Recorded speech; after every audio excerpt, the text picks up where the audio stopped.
Hey folks, in this video we're going to talk about dielectrics. I got a quick sketch there of a parallel plate capacitor, and I've sketched the electric field going from the positive plate to the negative plate. If you want to spend a moment, pause the video and just kind of copy that diagram down. All right, so uh, for capacitors, our goal, remember that capacitance is equal to Q over delta V, right? So here's the idea. If we hook this up to a battery, charge is going to flow.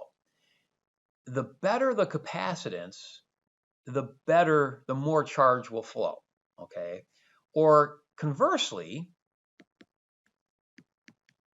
okay, if I can lower the voltage for a given amount of charge, our capacitance will increase as well. Okay. So here's what you do. You insert stuff in between the two capacitor plates. So imagine you got a slab of stuff.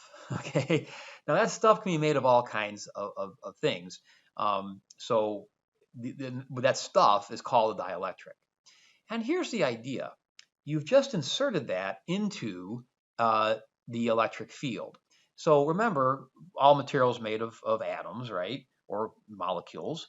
And so what will happen is, like, let's say one molecule started like this.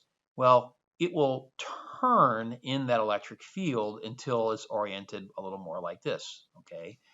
And what'll end up happening is when all the molecules do that, or all the atoms do that, the left side of this thing will have a negative charge and the right side will have a positive charge. Okay.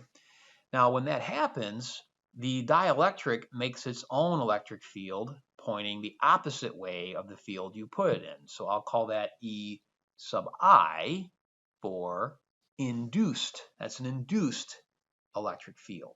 Okay.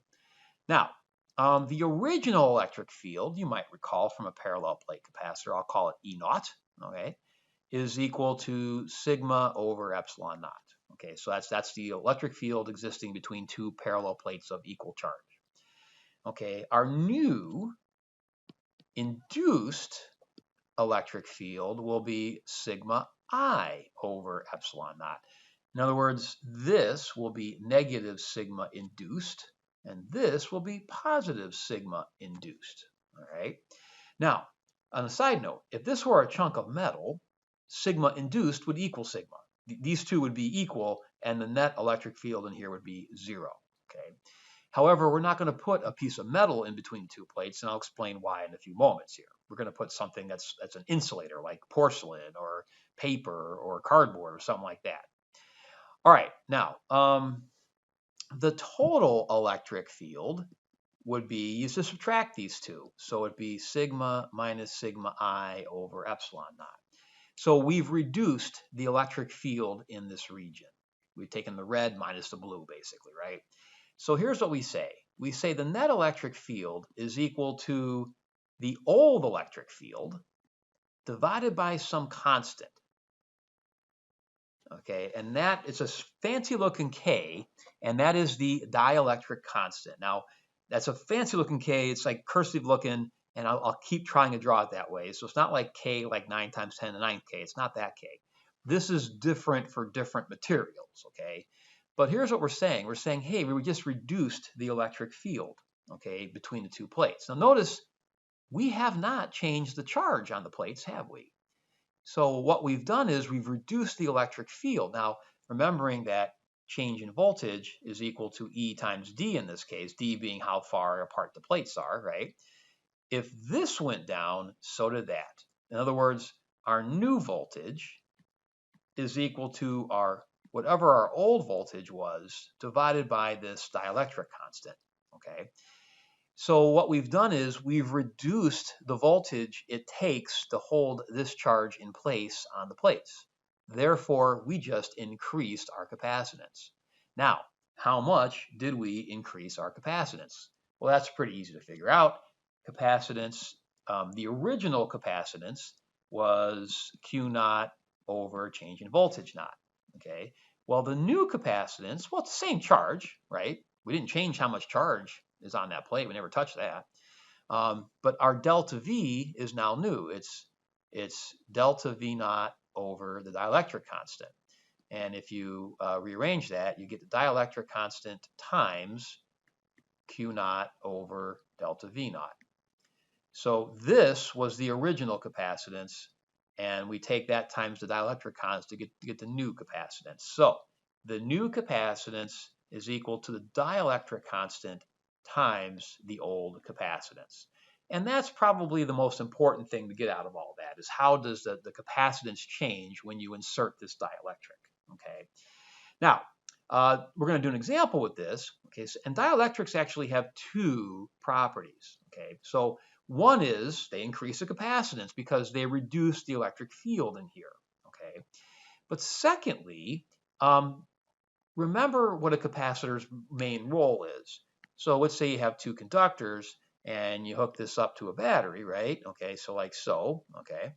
Well, the idea is you're ripping electrons off of one plate and depositing them on another. So you end up with something like this, right?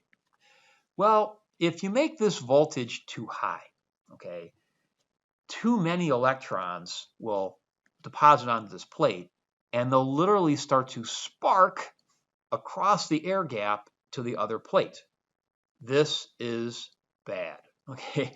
This means your capacitor is shorting, basically. It's discharging when it shouldn't be.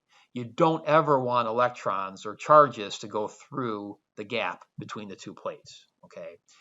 So the other reason that you insert a dielectric material in here is that dielectric material helps prevent this sparking from occurring, okay?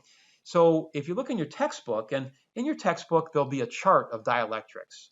And there's going to be two properties, and I'll write two of them down. So air and porcelain. And we're actually going to throw some numbers at this.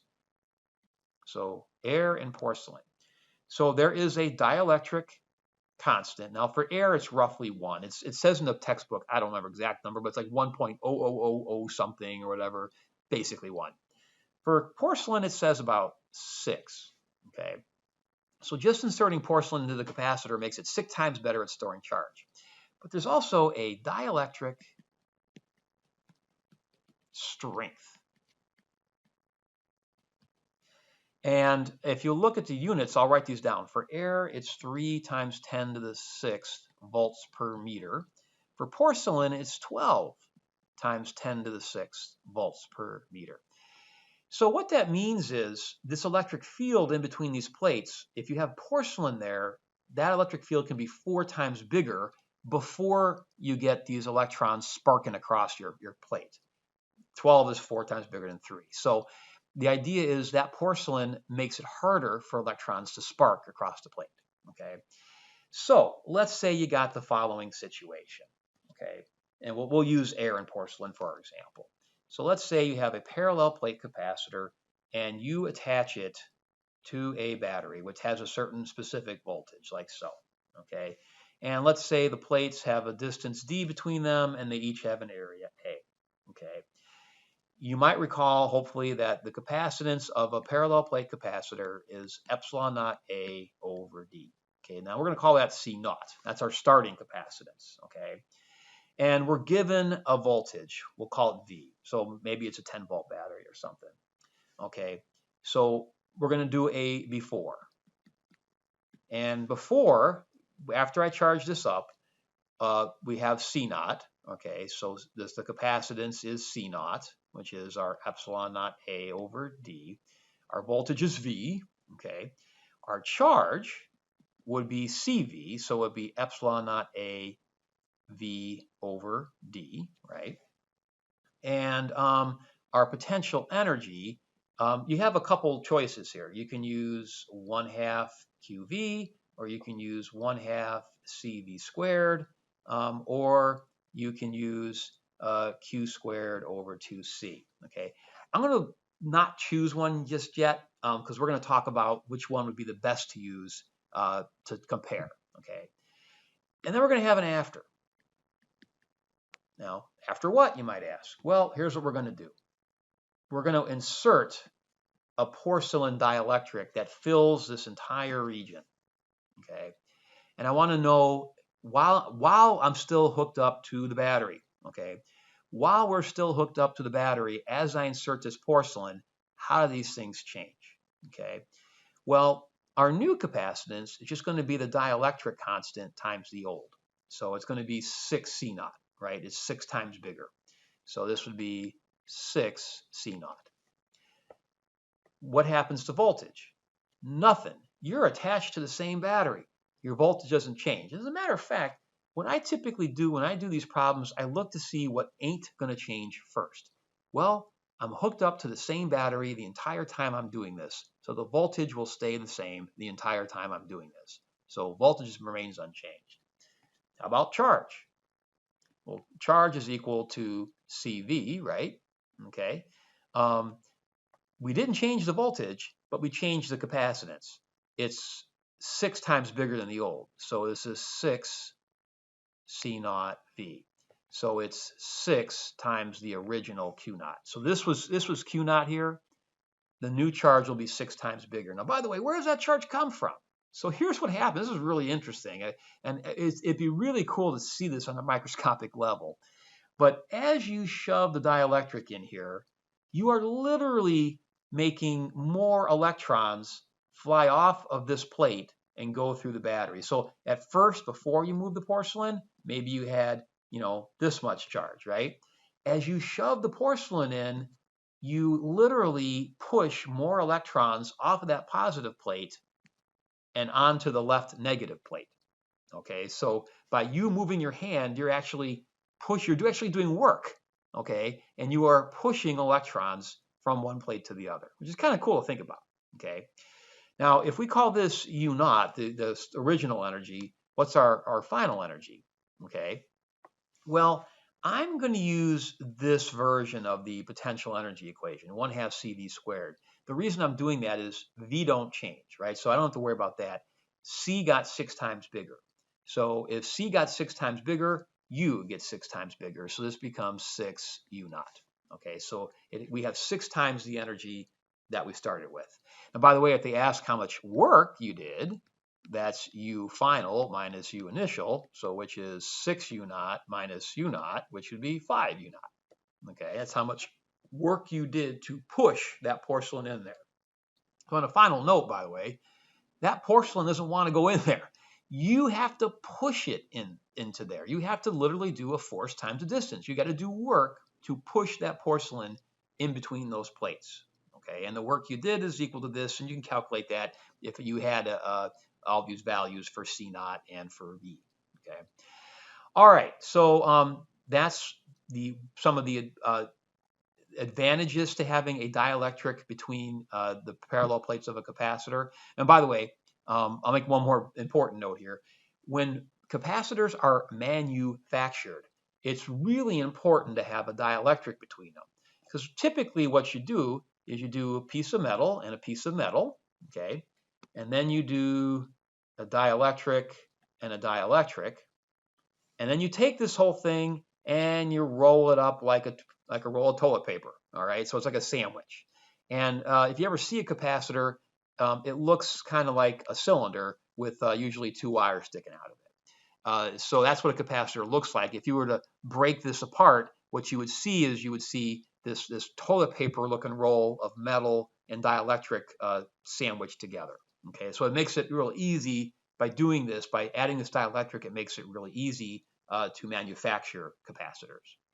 All right, so I hope that video was helpful, and thank you very much.